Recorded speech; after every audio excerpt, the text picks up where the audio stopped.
Alcar, bienvenida, te extrañamos. Sí, Alcar. ¿Dónde andabas? Pues fuimos al Distrito Federal. Estuvimos ahí, fue un viaje, estoy muy contenta, fue un viaje muy productivo. Traigo ahí una primicia, mis amigos del movimiento de cibernautas, cada uno de los presidentes de los estados de la República Mexicana, nos reunimos con el presidente Carlos Salinas de Gortari. Expresidente. Y digo presidente porque una vez presidente, siempre presidente. Claro, por supuesto. Entonces, fue una experiencia única. Es un personaje muy controvertido, que ha sido escrutinado, ha sido impugnado, ¿no? Muy polémico, sin duda. Creo que inclusive yo me atreví a decir por ahí que es como el América, ¿no? O lo odias o lo amas, pero no pasa desapercibido. Sí, por supuesto. Entonces, fue un encuentro ¿Tú muy... odias o amas al América? Ya ves que al América lo odian 99, y uno nada más lo quiere. Entonces, la verdad es un hombre muy controvertido, pero fue una reunión muy productiva. Hablamos de su libro, de su nuevo libro que se llama Democracia Republicana. Creo que vale la pena echarle un ojito. Hace planteamientos ciudadanos muy interesantes sobre el tema que es tan actual, ¿no? De la participación y de algunas pues cuestiones que son interesantes. Sus planteamientos, nos platicó de muchos temas y aquí traigo un poquito de información. Por favor.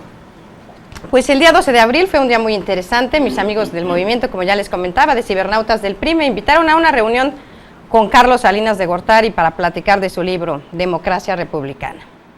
A las 12:44 arribamos a la casa del presidente Carlos Salinas de Gortari. Como marco de la reunión, una biblioteca muy completa. Llamaron mi atención las bandas presidenciales enmarcadas una por cada año de su mandato, junto a fotos de Salinas con diferentes personajes. Un banco, una pequeña mesa y de fondo la portada de su nuevo libro y un vitral con la bandera de México. Llegado el momento, apareció el que fuera presidente de esta nación, vestido casual, con una camisa azul y un chaleco del mismo color. Se le nota contento, tranquilo, sonriente, relajado, con un gesto amable. Para romper el hielo dice que cada quien tiene su innombrable, como el que anda en otros lugares haciendo campaña de no a la alianza, haciendo referencia obviamente a Andrés Manuel López Obrador. No se esperaron las risas que relajaron el ambiente. Hizo un conteo rápido para ver quiénes y hasta dónde habían leído su libro. Siempre amable y cortés, siempre hablándole a cada uno por su nombre, y pidió decir de dónde veníamos. Al iniciar la charla, decidió hacerlo por el final. ¿Qué hacer en este reto que tenemos que enfrentar en México? La violencia que se vive en México a causa del narcotráfico, pero peor aún, la de la violencia que representa la pobreza que enfrenta la mitad de la población de México, la cultura de dependencia, el pobre por ser pobre, ¿hay que darle apoyos? Es importante pensar estratégicamente, a largo plazo. El objetivo de la participación ciudadana organizada es construir una democracia republicana. Dicho pensamiento constituye una clara invitación a los jóvenes a hacerlo, tal y como destaca en su libro. Una de sus ventajas es que llama a esforzarnos con realismo. Destacó el papel indispensable de las mujeres y de los jóvenes. Hoy más que nunca es importante reconocer a las mujeres en el centro del esfuerzo democrático republicano. Sin duda, me sorprendió. Hablaba de los temas y citaba cada uno de los capítulos, inclusive páginas con un gran conocimiento de cada una de las palabras escritas en ese libro. Conocedor de muchos temas, fechas, acontecimientos, momentos, una memoria inmejorable. Se abrió la sesión de preguntas y respuestas. Alguien preguntó que quiénes eran los intelectuales del PRI.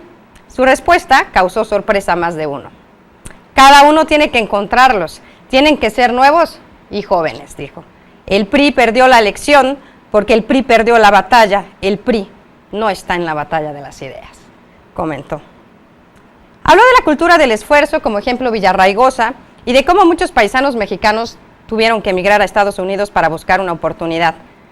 Menciona que Obama no es diferente a sus antecesores. Creo que difiero de su opinión en lo personal. Creo que, sin duda, Barack fue y hizo planteamientos completamente diferentes a los que en su momento George Bush o Bill Clinton hicieron.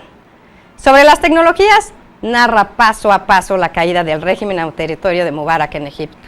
El gran apagón para dejar a la gente incomunicada, pero también del papel que jugaron las redes sociales y su papel fundamental para la caída de este régimen que se había perpetrado mucho tiempo en el poder.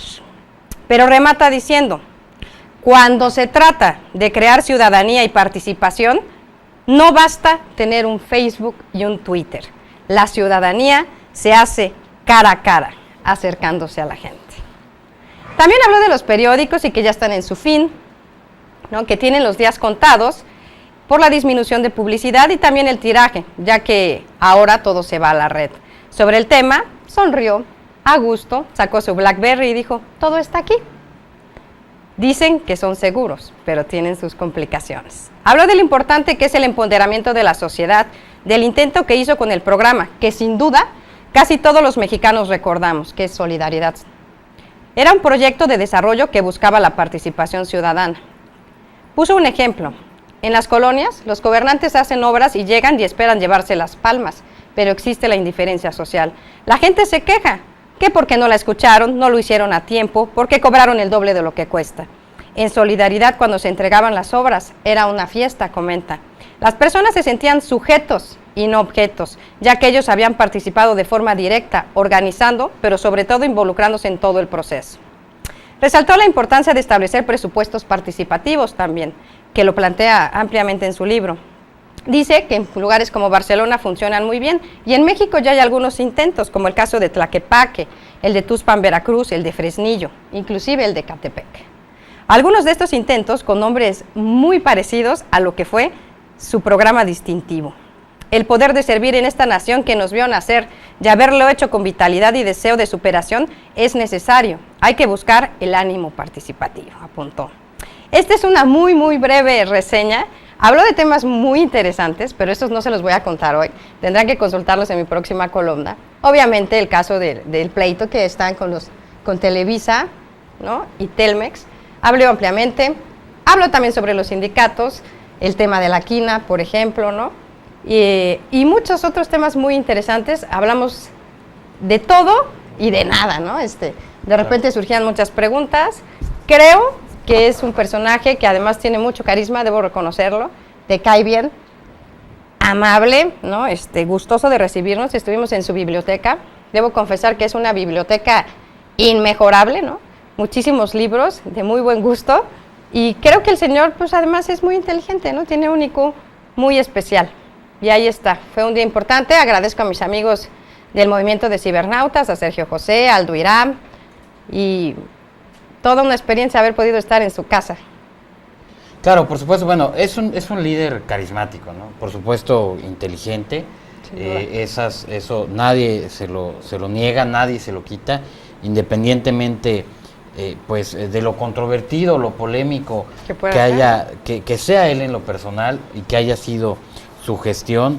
Leíamos tan solo ese día, el martes, su columna sobre el efecto tequila, 15 años después ¿sí? Que publicó en Milenio, donde hace pues algunas consideraciones sobre el tema respecto también de la gestión de Ernesto Zedillo y bueno, a final de cuentas lo que sí no se le puede negar es que es un tipo carismático. Sí, con mucho carisma. Fíjate que además inclusive yo me acerqué a platicar un poquito ahí a la hora que estaba firmando los libros. Y platicamos inclusive de estas nuevas figuras de vanguardia, ¿no? que se van a plantear en la reforma, ¿no? Y que inclusive en la reforma que se hizo aquí en Oaxaca ya están estas figuras, ¿no? Hablábamos del plebiscito y todo. Se acercó y muy amablemente me explicó, creo que se desconcertó un poco de la pregunta, y me dijo que cree que estas figuras pues realmente no funcionan, ¿no? Que muchas veces nada más es como para hacer que estamos ciudadanizando las cosas, pero que además la ciudadanía viene de abajo. Claro. De abajo hacia arriba. Entonces, estas instancias gubernamentales o estas figuras que se plantean, pues hacen una reforma muy completa, pero de ahí a que funcionen es otra cosa. Sí, por supuesto. Y temas muy interesantes. El caso que comentas en tu columna respecto de Solidaridad, este programa, claro. Pues que a final de cuentas todos recordamos, todos asociamos esa palabra pues a la gestión de Carlos Salinas de Gortari, ¿no? Incluso, bueno, yo creo que recordamos todavía los claro. logotipos estos que sacaban en las obras con la bandera y Solidaridad. Sí, claro. En el Estado de México, por ejemplo, al municipio de Chalco se le cambió el nombre por municipio de Chalco Solidaridad. Sí, claro. Fue un gran programa de gobierno que comenzó o que abrió pues con esta situación de de la participación de la ciudadanía en, sí, claro, en estas cuestiones a nivel nacional. Sí, es un inicio, él dice que bueno, fue un inicio de tratar de ciudadanizar las cosas, ¿no? Un proyecto social de este tipo. Y bueno, pues también podríamos comentar que Solidaridad es la tesis con que Salinas se gradúa de la universidad. Obviamente después aplicado, repensado, y en su gobierno lo aplica. Pero esa es su tesis con la que se gradúa el doctor Carlos Salinas de Gortari de la universidad. Pues ahí está. Me parece que teníamos un pequeño audio. Sí, tenemos ahí un audio. Vamos a mandar al audio. Por favor. Ustedes vieron lo que ocurrió en la Plaza Khalil del Cayo, cuando los primeros días de enero de este año la ciudadanía se volcó a reclamar lo que un régimen que llevaba, no es un régimen unipersonal, casi 40 años imponiendo, y ya era una plutocracia que estaba realmente nada más chupando todas las oportunidades que existían en el país. Los ciudadanos salieron a reclamar. Lo que se dice hoy es que las nuevas tecnologías, en particular Internet y las redes que se construyen a través de la propia de la red, son las que permitieron esta revolución ciudadana. En parte es cierto, pero lo que se les olvida es que el día más importante de la revolución ciudadana en Egipto, que fue, si no me equivoco, el 12 de enero de este año, la gran concentración ciudadana, que no fue solo de jóvenes, que sí fueron muy importantes, pero también de adultos, mujeres, hombres, campesinos, habitantes urbanos, una verdadera, la pluralidad de la sociedad civil egipcia se dio cita en la Plaza Tahrir, precisamente en el día en que el gobierno había bajado el switch y había cerrado la comunicación por vía de internet y de los teléfonos celulares. ¿Qué quiere esto decir? Que sí es importante la tecnología para construir relaciones, pero no es suficiente. Se requiere esta movilización real en la parte final de tu pregunta, la que no me gustó, pues eso se encuentran los ustedes, o sea, los tienen que construir nuevos. ¿Qué le pasó al PRI? No solo perdió la presidencia de la República en el 2005, también perdió la batalla de las ideas. El PRI es un partido que en primer lugar no gobernó 71 años. Fueron muy distintos partidos, bajo esas siglas y otras diferentes, PNR, PRN, los que tuvieron la responsabilidad del gobierno en gran parte del siglo XX. Pero esa estructura política se hizo de una imagen de la llamada Revolución Mexicana, la asumió, y sus intelectuales orgánicos, que no son otros que aquellos que construyen consensos sin coerción, es decir, sin usar la fuerza del Estado, convencen a la sociedad sobre una propuesta y entonces construyen lo que se llama una hegemonía. Y se trabaja sobre todo en el terreno de la sociedad civil y de la cultura, capítulo 10 del libro. Bueno, pues esos intelectuales orgánicos que tenía el PRI los perdió. Y hoy quienes dominan son los intelectuales orgánicos del neoliberalismo o del neopopulismo. Y los priistas están borrados, en ese sentido. No borrados electoralmente, está bien, ¿no? Pero intelectualmente el PRI no está en la batalla de las ideas. Ustedes tienen que exigir la construcción de sus propios intelectuales orgánicos que articulen una propuesta y tengan la capacidad de convencer, de construir un consenso sin necesidad de recurrir a la coerción. Ahora, tu primera pregunta, acciones concretas en el Estado que viene. Pues ahí está lo, sí, lo que platicaban con Carlos Salinas. Sí, un poco ahí del audio. Dos temas que toca en estos dos audios. Uno, bueno, el tema de las redes sociales, ¿no? Sí. Cómo se construye una ciudadanía, pero que tiene que serse, él dice que frente a frente, pues, ¿no? Sí es un instrumento las redes sociales, pero esta cuestión de crecimiento y de buscar la participación nunca puede ser por un medio como tan frío, sino tiene que ser trabajando de cara a cara con la gente, caminando. Sí, por supuesto. Y el otro que me parece pues interesante, sí, esta crítica al revolucionario institucional en el sentido pues de la carencia de intelectuales, dice él, de la carencia de los hombres de ideas. Me parece que pues sí, se extraña mucho el revolucionario institucional a hombres como Reyes Heroles.